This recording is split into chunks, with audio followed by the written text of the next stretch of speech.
Aiden Fucci, 16 years of age, has been sentenced to life in prison for the murder of 13-year-old cheerleader and schoolmate Tristyn Bailey, rest in peace. Because he's a juvenile, the Florida teen is not eligible for the death penalty, so life in prison is the best anyone could hope for. He's got it, so there's a blessing. Fucci, who was 14 years old at the time, pleaded guilty to first-degree murder. He admitted to the grisly stabbing which took place at the end of a cul-de-sac in St. John's, Florida in 2021. Tristyn Bailey was conscious, she was aware, she was doing everything she could to fend off the attack. She suffered a painful, horrifying death from someone that she trusted. Those are some words from the judge at the end of the trial. The judge condemned Fucci for his desire to feel what it was like to kill and said there was only one appropriate sentence in this case: life in prison. He took Fucci's age, mental health, home life and letters from the family into consideration, as well as the fact that he was the sole participant and was 100% responsible for the murder. The judge found it troubling that there appeared to be no motive for the murder and that it was committed for no other reason but to satisfy this evil scumbag's internal desire to feel what it was like to kill someone. Is it fair and reasonable to mention mental health at this point? I'm not sure. Can we classify that as a mental health issue? Maybe. I mean, aren't a lot of teenagers troubled to some extent? It is normal for humans to have dark thoughts, and perhaps it's more normal for teenagers to play with those dark thoughts, to tease them, etc. I mean, I don't really know what I'm talking about. To indulge and perhaps explore those dark thoughts is perhaps natural to some extent. I don't know, I'm guessing. But to enact those dark thoughts, to take those thoughts out on a living being, be that an animal, any kind of creature, which some juvenile psychopaths do, or attacking, and in this case murdering another human being, 13-year-old girl, his classmate, why? Just to see what it's like to kill someone? It beggars belief. Life in prison is the only solution here, legally and morally. Back to the article. Fucci wrote a handwritten letter of apology to the Bailey family, his own family and the community, expressing his sorrow and regret. So I'm just going to comment on that. I've read through the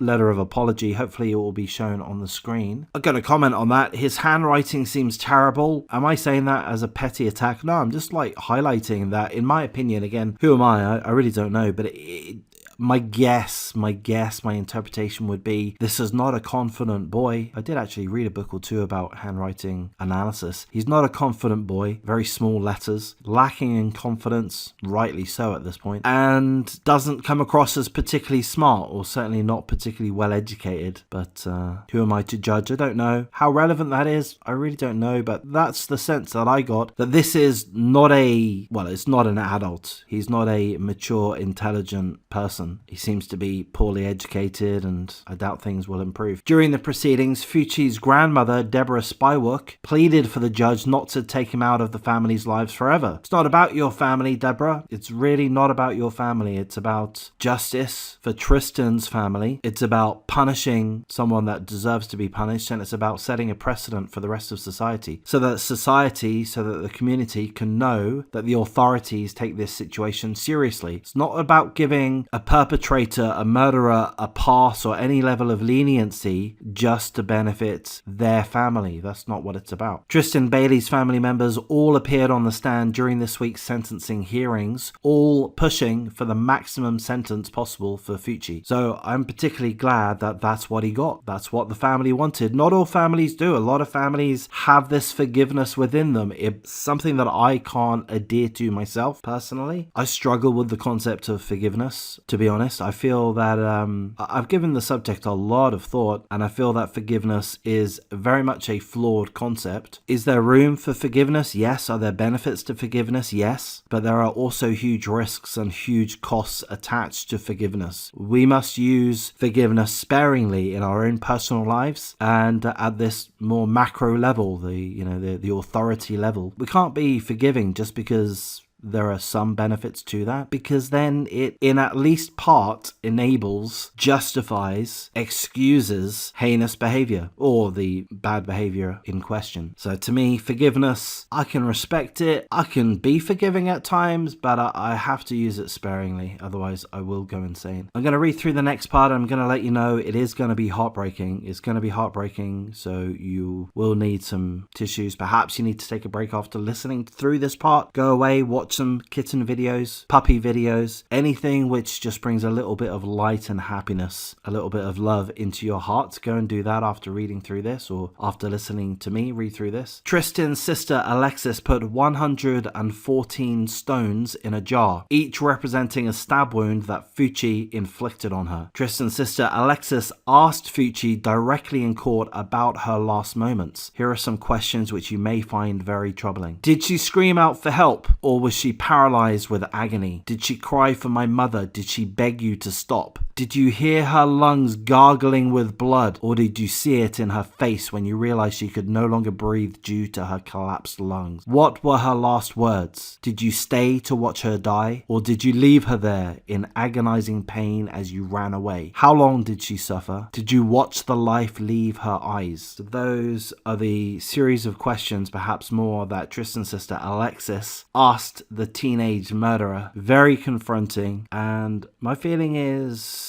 very important. It must have been cathartic, or just allowing Alexis to vent her thoughts, her emotions, her hurt, her anger, and also her concern. They're words which would be hard for anyone to listen. Alexis would have known that her family would have found it very difficult to watch, to listen to Alexis say those words. But I feel that Alexis knew better. She knew that it was important not only for her, but for others to hear that confrontation. To effectively, metaphorically, grab Aiden Fucci by the collar, as it were, and shake him with these words, with these truths, with these horrors. So I applaud Alexis in doing that. I would imagine that would have been very troubling for her, very troubling for everyone concerned. But I think it's the right thing to have done, and hopefully Alexis and her family do find some peace in that and in any way that they can. So the last parts of the article tells us that the judge urged the family to allow healing back into their lives, telling them to allow Bailey Sunday fun days to return to your home and allow laughter to return to your home. And I'm not quite sure what to make of those comments, to be honest. I'm in two minds. My thoughts seem hypocritical given what I just said a minute ago about wanting Alexis and her family to move on and to find peace. I do want that, obviously. I'm just not sure if the judge should be stating such things. Maybe I'm just wrong in that regard. Maybe these are encouraging words from a judge which will be absorbed well. So perhaps it's the right thing for a judge to do. But I don't know, it confuses me a little for whatever reason. But of course, I do hope that Tristyn Bailey's family will be able to find peace, that they will be able to move on. I guess maybe I find it troubling because we know that that's not going to happen in the short term, likely not in the medium term, and maybe not even in the long term. There's going to be an incredibly dark shadow following all close family and friends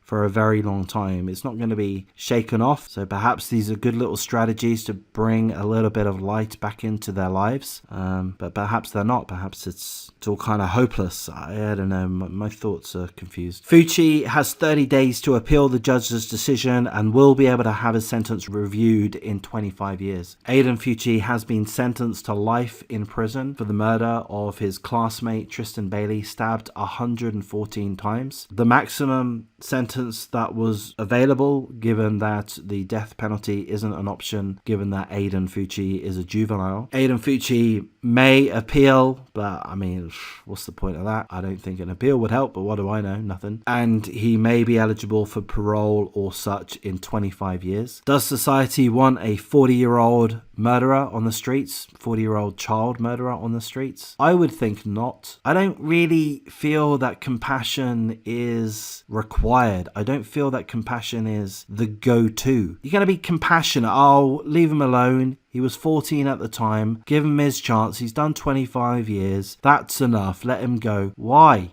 No, hang on. He took the life of somebody in a very brutal fashion. A horrifying fashion. Tristyn Bailey would have been scared for her life. She was fighting, the judge noted. She was trying to stop the attack. It was futile. She was stabbed 114 times. I don't see the requirement for compassion. If you transgress society's rules in such horrendous ways, that's it, buddy. See you later. If it were up to me, 2 to the back of the head, stick you in a hole, pour some concrete over it, done. Why risk further danger to society by providing compassion to those that don't deserve it and will likely transgress again, or potentially transgress again? Of course, full condolences to the family and friends of Tristyn Tristyn. Hopefully this does bring at least some level of closure. Hopefully they'll be able to find a way to carry on with their lives. And I guess I do agree with the judge's sentiment, certainly, that I hope they do find light in their lives sooner rather than later, and that they are able to do things to remember Tristyn, and to remember their need to not focus on Tristyn constantly, because to do so will just lead to depression. So I'm going to wrap things up. Don't watch too many of my videos. Do subscribe, do like, do comment, but don't watch too many of my videos. They get depressing. Go and watch some kidden videos. And if you do want to join my membership, that would be great. It would be really nice to get some support. And I'll speak to you next time.